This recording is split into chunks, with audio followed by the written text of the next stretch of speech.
4절 말씀까지 함께 보겠습니다. 이사야 9장 18절로 10장 4절입니다. 제가 읽겠습니다. 대저 악행은 불타오르는 것 같으니 곧 찔레와 가시를 삼키며 빽빽한 수풀을 살라 연기가 위로 올라가게 함과 같은 것이라. 만군의 여호와의 진노로 말미암아 이 땅이 불타리니 백성은 불의 섭과 같을 것이라. 사람이 자기 형제를 아끼지 아니하며 오른쪽으로 옮길지라도 줄이고 왼쪽으로 먹을지라도 배부르지 못하여 각각 자기 팔의 고기를 먹을 것이며, 므낫세는 에브라임을, 에브라임은 므낫세를 먹을 것이요 또 그들이 합하여 유다를 치리라. 그럴지라도 여호와의 진노가 돌아서지 아니하며 그 손이 여전히 펴져 있으리라.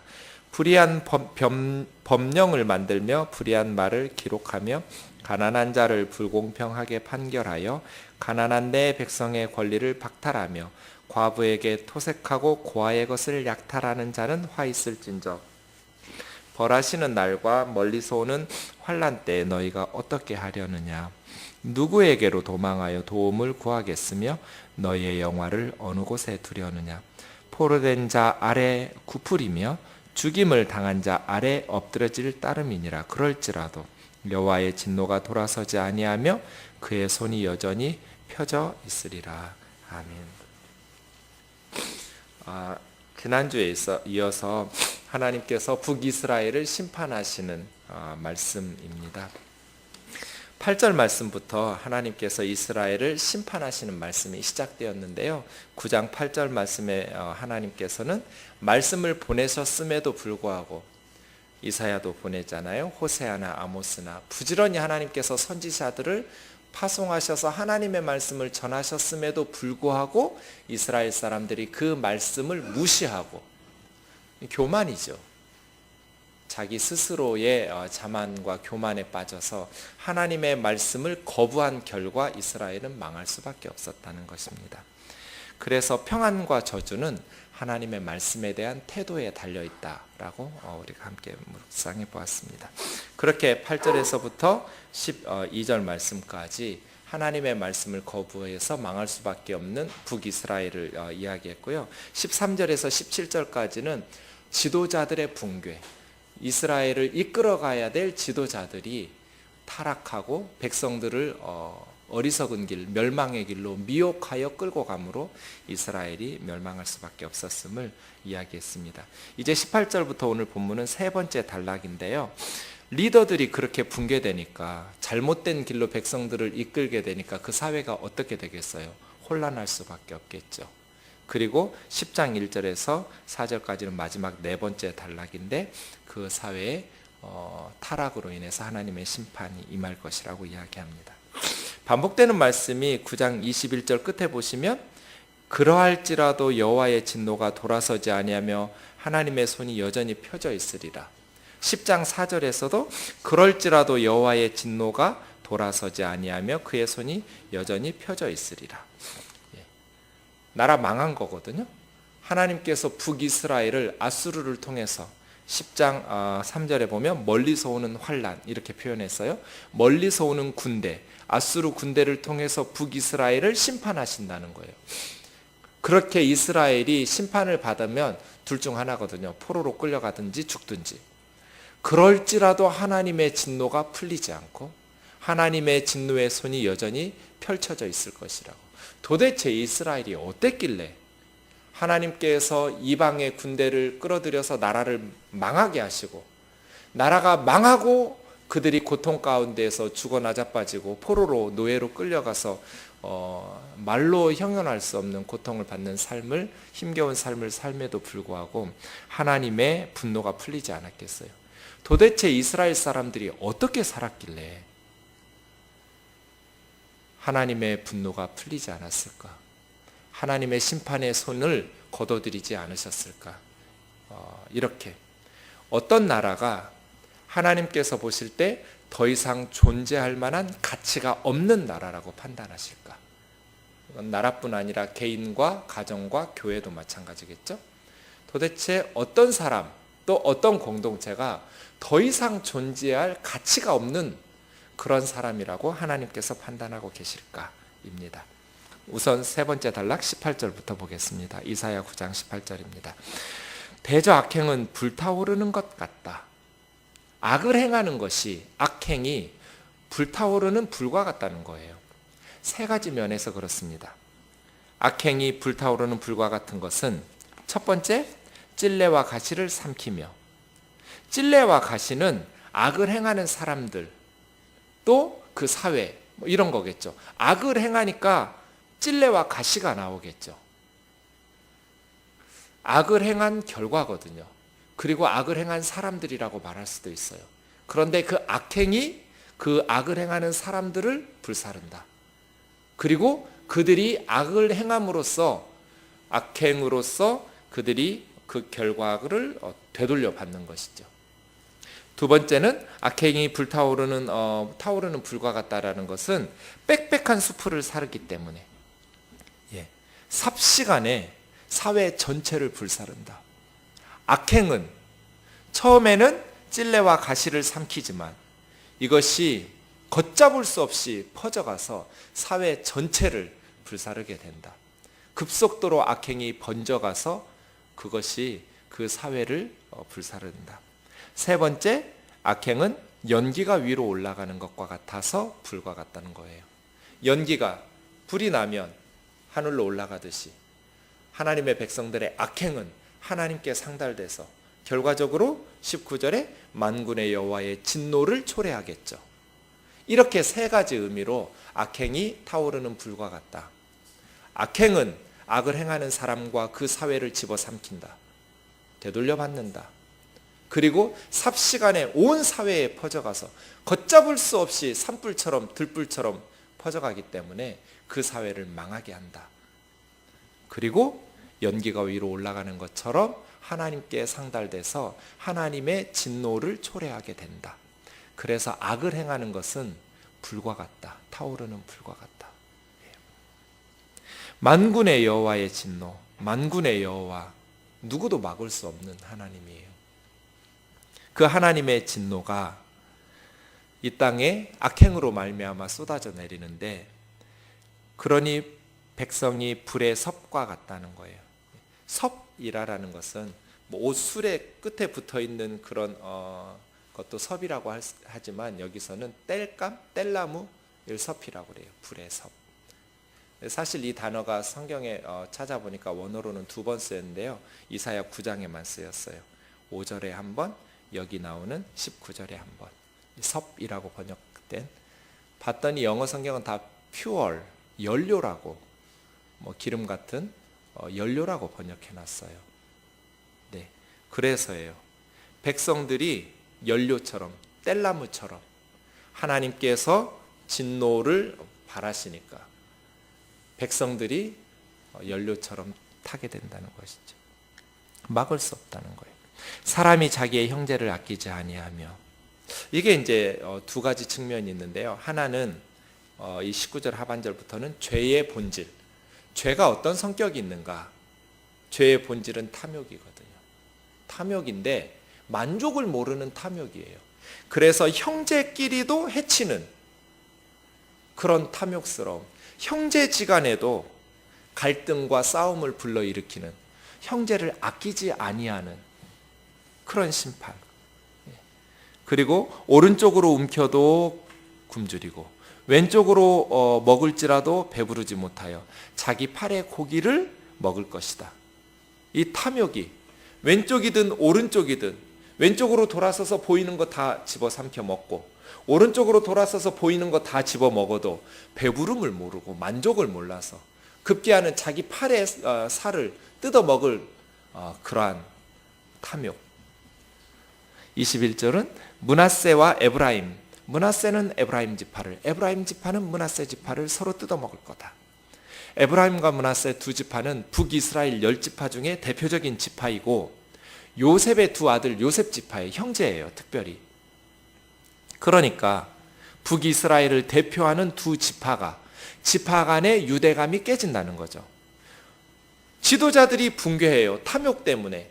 그러니까 이제 형제지간도 가족 내에서 유대감도 깨어지고 지파지간에 하나됨 유대감도 깨어져서 서로 자기 이익을 위해서 탐욕스럽게 물고 뜯는다는 거예요. 그들이 합하여 유다를 치리라. 유다라는 동일한 원수가 있을 때는, 남유다를 침공할 때는 잠시 연합하는 것 같지만 그런 공공의 적이 사라지면 서로 물고 뜯고 먹을 것이라는 것이죠. 그럴지라도 여호와의 진노가 돌아서지 않을 것이다. 이렇게 첫 번째 해석이에요. 죄의 본질로 보는 것. 그러나 제가 볼 때는 죄의 본질이라기보다는 문맥상 지금 하나님의 심판이잖아요. 하나님의 처벌? 그러니까 이스라엘 백성들이 하나님의 심판을 받을 때 당하는 고난으로 보는 게 좋을 것 같아요. 성경학자들 여러분 주석이나 이런 게 보면 그렇게 두 가지로 나와 있을 거예요. 둘 다 가능한데 좀 더 가능성 있는 해석이 하나님의 심판의 결과로, 나중에 북이스라엘의 수도 사마리아가 아수르에 의해서, 살마네셀에 의해서 에워싸였어요. 수도가 포위당하면서 2년 4개월이 지났어요. 사마리아 성이 갇혀버렸어요. 그랬더니 음식이 떨어지죠. 2년 4개월 동안 성이 적군에 의해서 에워싸이니까 음식이 바닥이 나버리고, 굶주리니까 이 사람들이 자기 자녀들을 삶아서 먹었다고 기록하고 있어요. 북이스라엘이 망할 때, 아수르에게 포위당할 때 그렇게 보는 거예요. 너무나 극심한 굶주림 때문에 이제 더 이상 먹지 않으면 오른쪽으로 돌아서도 먹어도 굶주리고, 왼쪽으로 돌아서서 보이는 게 먹어도 굶주리고, 먹을 게 없으니까. 그래서 결국은 자기 형제들을 뜯어 먹을 것이고, 자기 팔을 뜯어 먹을 것이고, 인육을 먹게 되는 그러한 심판이 임할 것이다. 서로 지파들 간에 싸우고 다투게 될 것이다 라고 하는 것이죠. 네, 그래서예요. 영적으로 타락하고 하나님의 심판의 말씀, 선지자들의 경고를 들었음에도 불구하고 무시하고 계속 자기 마음대로 살려던 이스라엘 사람들이 결국은 하나님의 심판을 통해서 이렇게 멸망하게 될 것이다 라고 선지자는 또 경고하고 있는 거예요. 불이 나면 어떻게 해야 돼요? 악을 행하는 것은 타오르는 불과 같대요. 자, 불이 나면 어떻게 해야 돼요? 119에 신고해야죠. 꺼야죠. 그죠? 그럼 어떻게 하면 불을 끌 수 있어요? 회개해야죠. 악행을 돌이키는 것. 악을 행하는 것은 불타오르는 불과 같다. 그래서 집어삼킨다. 삽시간에 공동체를 불살라 버린다. 그리고 그 연기가 하늘로 상달돼서 하나님의 심판을 피할 수 없게 된다. 만군의 여호와의 분노가 그들의 악행에 대해서 쏟아진다. 이 모든 것을 피하고 막으려면 악행을 멈추고 불을 꺼야 하잖아요. 악행을 그치고 회개해서 하나님의 말씀에 순종하면서 살아야죠. 그것이 사는 길이죠. 그 회개는 뭐예요? 형제를 아끼고 또 탐욕을 제어하고, 그리고 지파 간의 공동체의 유대감과 하나됨을 서로 돌아보아 사랑과 선행을 격려하면서 그런 공동체를 만드는 게 회개죠.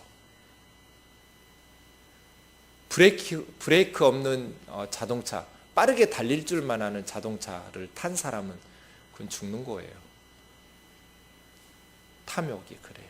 브레이크 없는 자동차 탄 사람과 같이 우리가 그런 탐욕에 브레이크 없는 탐욕의 특징은 뭐예요? 형제를 돌아보지 않고 악행을 그치지 않고 공동체의 유대감을 깨뜨리고 이기적으로, 탐욕적으로, 자기 이기주의적으로 자기만 아는, 그래서 죽게 만드는 어리석은 일이죠. 세 번째 단락은 악을 멈추어라예요. 타오르는 불과 같은 그 악이 너희에게 하나님의 심판을 불러온다. 악을 멈추어라. 마지막 네 번째 단락 10장 1절에서 4절입니다. 저는 이사야서에서 가장 인상적이었던 구절이 10장 1절이에요. 불의한 법령을 만들며 불의한 말을 기록하며. 개인적인 신앙, 개인적인 윤리 중요하죠. 그러나 그 개인의 영성과 도덕심보다 더 중요한 것은 법이에요, 법. 악한 법을 만들어 놓고 개인적으로 훌륭한 사람에 기대는 것보다 좋은 법을 만들어 놓아서 모든 사람이 그 법에 따라서 평범하게 사는 사회가 훨씬 건강한 거거든요. 이스라엘 사람들이 왜 망했는가? 왜 하나님께서 더 이상 존재할 만한 가치가 없는 나라라고 판단하셔서 그렇게 심판을 받는데도 불구하고 하나님의 진노의 그 분노가 식을 줄을 모르시고 하나님의 심판의 손을 거둬들이지 않으셨는가? 이스라엘이 악한 법을 만들었기 때문이에요. 불의한 법령을 만들며, 누가 만들겠어요? 머리 좋고 똑똑한 사람들이, 권력을 가진 사람들과 연합해서 북이스라엘의 기득권을 가진 사람들이 이런 법령 만들 힘이 있는 사람들이 만들었겠죠. 지도자들의 책무가 뭐예요? 하나님의 법에 따라 공의를 시행함으로써 백성들을 보호하는 것, 이게 지도자의 책무잖아요. 하나님의 뜻에 따라, 하나님의 법에 따라 공의롭고 정의로운 사회를 만들어서 그것을 잘 시행할 수 있도록 하나님의 말씀대로 하나님의 공의로운 법을 지키면서 백성들을 편안하게 살 수 있도록 해야 하잖아요. 그런데 불의한 법령을 만들고 불의한 법령의 말들을 기록하고 집행하는 거예요. 왜요? 자신들의 이익 때문에. 힘 있는 사람들이 자신들의 이익을 위해서 불의한 법을 만들었어요. 그러면 어떻게 되겠어요? 2절이 되겠죠. 가난한 자를 불공평하게 판결하며 가난한 내 백성의 권리를 박탈하며 과부에게 토색하고 고아의 것을 약탈하는 자 화 있을진저. 불의한 법령을 만들어서 집행하니까 이제 진실 여부에 따라서 재판을 받지 못하고 돈이 없고 뇌물과 또 권력이 백이 없으면 불공평하게 판결을 받는 거예요. 가난한 자들은. 가난한 내 백성, 이 가난한 사람들은 하나님 백성이었거든요. 하나님의 백성들의 권리를 박탈해버렸어요. 그러니까 가장 힘없는 과부와 고아들이 토색, 토자가 이 치다라는 토자거든요. 색자는 찾을 색자예요. 때리고 쳐서 빼앗는 거, 토색. 억지로 빼앗는 거죠. 쳐가지고 때려가면서. 과부를 쳐가면서 착취하고. 샬랄이라는 단어예요. 고아의 것은 약탈. 이것도 매질할 약자, 노략질하다, 매질하다 약자예요. 탈자는 빼앗을 탈자예요. 약탈. 토색이나 약탈이나 바자즈라는 말인데요. 노략질하는 거예요. 힘없는 사람들, 과부와 고아의 것을 억지로 빼앗아요. 매질하고 쳐가지고. 화 있을진저예요. 좋은 법은 뭐예요, 여러분? 좋은 법. 악한 법령, 불의한 법령을 만들었다고 그랬는데 의로운 법은 뭘까요? 누구나 성실하게 실력을 쌓으면 자기 분야에서 성공할 수 있도록 돕는 법이 좋은 법이에요. 부유하든지 가난하든지 힘 있는 집 자식이라고 그래서 억울하게 불이익 당하면 안 되죠. 공평하게 누구나 자기 분야에서 성실하게 노력해서 실력을 쌓으면 그 분야에서 성공할 수 있도록 돕는 법, 그게 좋은 법이죠. 그죠? 그럼 악하고 불의한 법은 뭐예요? 뼈 빠지게 일해도 입에 풀칠하기도 힘든 사회. 아무리 고생하고 수고하고 일해도 자기가 일한 값을 자기가 받지 못하고 다 빼앗기는, 가난한 내 백성의 권리를 박탈당하는 그런 법이 악한 법이에요. 결론적으로 왜 하나님께서 이스라엘은 존재할 만한 가치가 없는 나라라고 판단하셨냐면 예배를 열심히 안 드렸기 때문이 아니에요. 헌금을 내지 않았고 띄어먹었기 때문도 아니에요. 고아와 과부를 돌보지 못했기 때문이에요. 가난하고 힘없는 사람들을 억울하게 그들의 권리를 보호하지 못하는 나라, 불의한 법을 만들어서 가난하고 연약한 하나님의 백성들의 권리를 박탈하고 토색하고 약탈하는 나라는 존재할 가치가 없는 나라라는 거예요. 이것을 우리가 명심해야 돼요. 기도해야죠. 열심히 예배 드려야 돼요. 그러나 바르게 기도하고 바르게 예배드리고 바르게 성경을 배웠다면 그 개인의 삶이 회개하고 어떻게 될 것이냐면 가난한 사람들을 불쌍히 여기고 고아와 과부들을 돌아보는 사회가 될 거예요. 열심히 헌금해가지고 의리의리하게 예배당 짓는 것, 그래서 하나님 앞에 복받았다고 떠들어대는 거짓말을 멈춰야 돼요. 그런 공동체를 하나님께서 기뻐하시는 게 아니에요.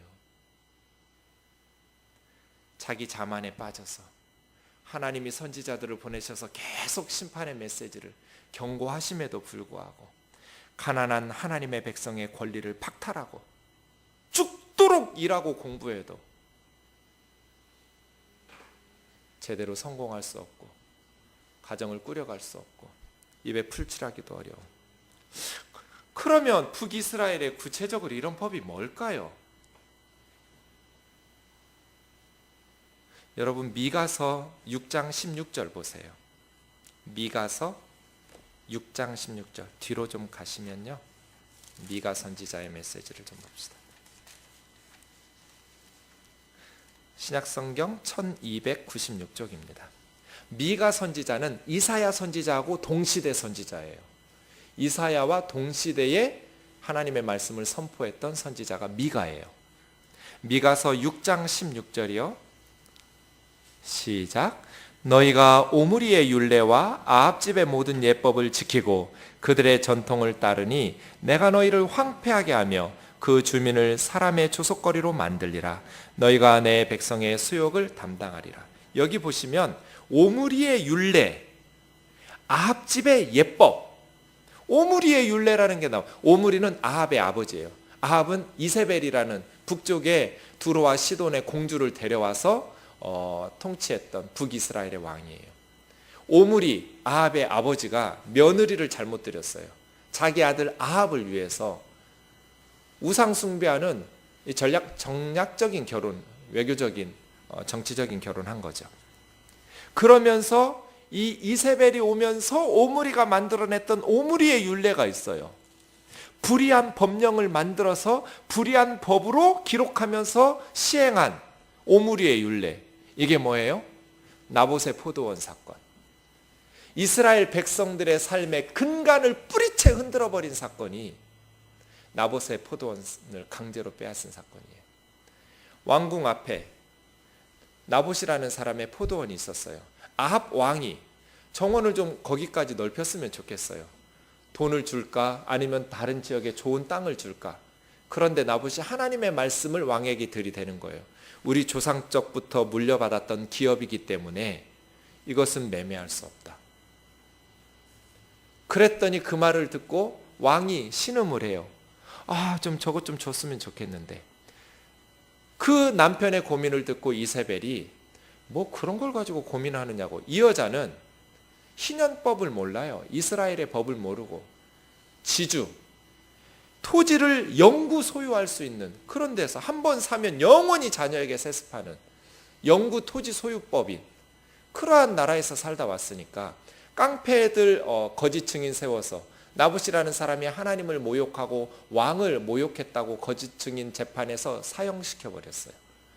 나봇을 사형시키고 그냥 아무 배상도 없이 나봇의 포도원을 강제로 빼앗았어요. 성경은 이 사건을 길고 자세하게 2번이나 반복해서 기록해요. 그만큼 중요한 사건이기 때문이에요. 이게 오므리의 율례예요. 아무리 가난해도 50년에 한 번씩 희년이 돌아오면 3가지 법이 시행돼요. 우리 아버지가 어리석게 게으르고 또 뭐 노름이나 하시고 이렇게 어리석게 사셔가지고 아주 많은 빚을 지고 할아버지에게 물려받은 땅 다 팔아먹고 그렇게 자식들도 종으로 팔아먹었다고 해보세요. 우리 아버지가 그렇게 어리석게 살아서 자녀들까지 고생하겠죠? 자, 50년에 한 번씩 돌아오는 희년이 되었어요. 그럼 세 가지가 시행돼요. 첫째, 모든 빚이 탕감돼요. 둘째, 모든 종들이 집으로 돌아와요. 셋째, 조상들로부터 물려받았던 토지를 다시 돌려받아요. 그러면 아무리 부모가 어리석게 살았어도 자식들만 정신 차리면 부자는 아니더라도 먹고 사는데 아무 지장 없어요. 50년에 한 번이니까 일생에 한 번은 올 거 아니에요. 그렇죠. 이게 희년법이에요. 토지법이죠. 생활의 근간을 이루는 경제법이에요. 성경의 경제정의의 핵심이 이 희년법에 있어요. 토지법. 오므리의 율례는 이 희년법을 제거시킨 거예요. 하나님께서 그렇게 이 희년법을 어기면 사형이에요. 가장 많은 경고가 이 토지법에 대한 말씀이에요. 간음하지 마라, 살인하지 마라, 도둑질하지 마라라는 말보다 훨씬 횟수적으로 많은 법이 이 토지법이에요. 왜냐하면 토지법을 바꿔버리면 그 사회의 근간을 뿌리채 흔들어버려요. 이렇게 희년법이 사라지고 한 번 토지를 사거나 했을 때 영구적으로 자식에게 대물림해버리면 고아와 과부들은 살 방법이 없어요. 한 번 가난한 집안에서 태어난 자식은 회생할 방법이 없어요. 하나님께서 이것을 막으시려고 너희가 어리석게 살면 종이 되라. 어리석게 살면 너희 땅을 다른 사람에게 넘겨라. 그런데 땅을 파는데 영원히 땅의 소유를 파는 게 아니라 이용권을 파는 거예요. 언제까지? 희년까지. 그래서 똑같은 땅이라도 희년이 얼마 남지 않았으면 땅값이 싸고 희년이 많이 남았으면 땅값이 비싸게 되어 있어요. 왜냐하면 희년이 되면 반드시 원주인에게 땅을 돌려주어야 되기 때문이죠. 이것이 오므리의 율례예요. 불의한 법령을 만들며 불의한 말을 기록하여. 오므리 때까지 북이스라엘은 엄청 잘 나간 나라예요. 오므리 때 태평성대를 이루었어요.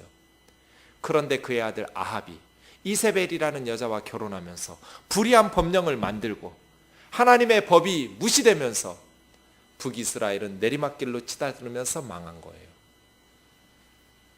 이 외에도 다른 불의한 법들이 있겠지만 대표적으로 저에게 한 가지 이야기하라면 오므리의 율례, 미가 선지자가 질타했던 그 법 같아요. 이렇게 토지를 영구 소유하도록 지주법을 만들어버리면 희년이 무시되고 붕괴돼 버리면 기득권층은 약자들의 재산과 권리를 약탈하는 것을 법적으로 정당화하게 돼요. 그래서 나라 망한 거예요. 지금은 대선을 앞두고 있어서 새로운 공약들을 내세우고 좋은 법들로 제도들로 바꿀 수 있는 좋은 기회예요. 박근혜 대통령은 굉장히 좋은 공약들이 많으셨어요. 그런데 대부분 무시당했어요. 그 이전 어느 대통령과 비교하고 어느 정권과 비교해도 부끄럽지 않을 만큼, 뒤지지 않을 만큼 좋은 공약들이 너무 많았어요. 물론 대통령이 되셔서 자기가 약속한 것을 다 지키는 사람은 없겠지만 그 좋은 공약들이 너무나 많이 사장돼 버렸어요. 그 안타까워요. 이제 새로운 대통령이 곧 선출되고 또 선거전에 돌입할 텐데 무엇보다 중요한 것이 나 개인의 이익이 아니라 우리 공동체와 우리 후손들을 위해서 좋은 법과 제도와 공약들을 그리고 만들어서 실천할 수 있는 그러한 사회로 우리 사회가 변화되지 않으면 우리가 언제까지 하나님의 은혜와 복을 누리며 살 수 있을까 하는 생각이 듭니다. 좋은 법은 누구나 성실하게 실력을 쌓아서 자기 분야에서 노력하면 잘 살 수 있는 법이에요. 그런 나라가 좋은 나라예요. 3절이요. 하나님의 심판을 두 가지로 말씀하시죠. 벌하시는 날, 멀리서 오는 환난. 멀리서 오는 아수르예요. 너희가 어떻게 하려느냐? 이사야 선지자는 호소하고 있어요. 너희 하나님이 벌하시고 하나님이 심판하시면 너희에게 찾아올 그 환난의 날에 너희 어떻게 할 거냐? 누구에게로 도망하여 도움을 구하겠으며 너희의 부귀영화는 어느 곳에 두려느냐?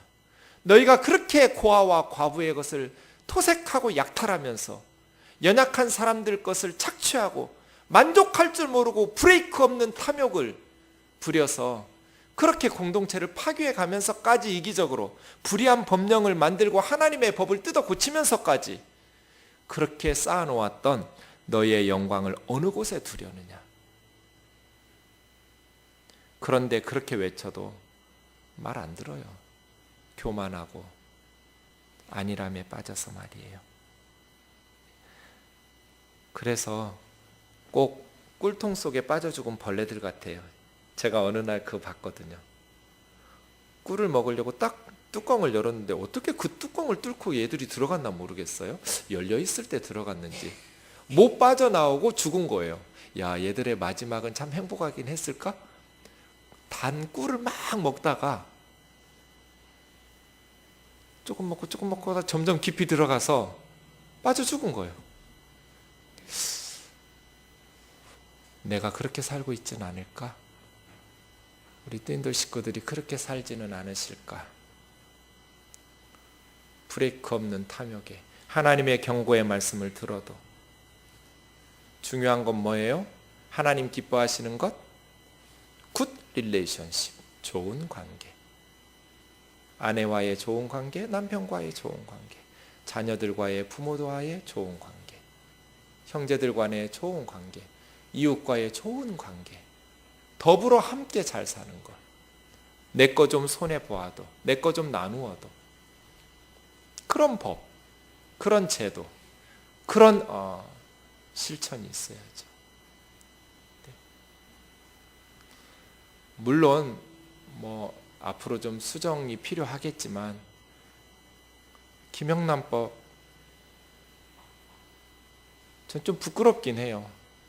이런 식으로 막 이런 법이 있다는 것 자체가. 근데 이런 법이 필요 없을 만큼 우리가 성숙하지 못한 거잖아요. 살펴보니 선진국도 다 비슷한 법들이 있더라고요. 근데 다 사문화돼 버렸어요. 다 지키니까. 그렇게 성숙한 시민의식이 필요한 시점 아닌가 싶어요. 내 자식 잘 봐달라고 뇌물 쓰고 선물하고 그것도 접대하고 이런 문화들은 고쳐야죠. 어느 분야든지 경쟁력을 갖춰서 실력을 기른 회사가 성공하고 그렇게 경쟁력 있고 재판을 할 때도 공의롭게 진실 여부로 판결을 받고 죄진 게 없으면 불안할 필요가 없는 재판, 뇌물 안 바쳐도 인맥 따져가지고 그런 재판이 없는 그런 사회가 좋은 사회잖아요. 하나님의 백성들이 도대체 어떻게 살았길래 4절에 포로된 자 아니면 죽임당한 자거든요. 이제 하나님께서 나라 망해서 포로로 노예로 끌려가거나 죽인다. 그럼에도 불구하고 하나님의 심판이 오랫동안 지속될 것을, 얼마나 이스라엘의 죄가 극심했으면, 얼마나 가난한 백성들의 권리를 착취했으면 하나님께서 이렇게 말씀하시냔 말이에요. 교회가, 선지자들이, 하나님의 백성들이 세상의 소금과 빛으로 바르게 살아 주님 앞에서 바르게 이 사회를 또 우리 가정과 우리 자녀들과 더불어 살아가기를 주의 이름으로 축원합니다. 우리 찬양하고 좀 간단히 기도하고 마치겠습니다. 우리 들어오시면서 4번 십자가 그 사랑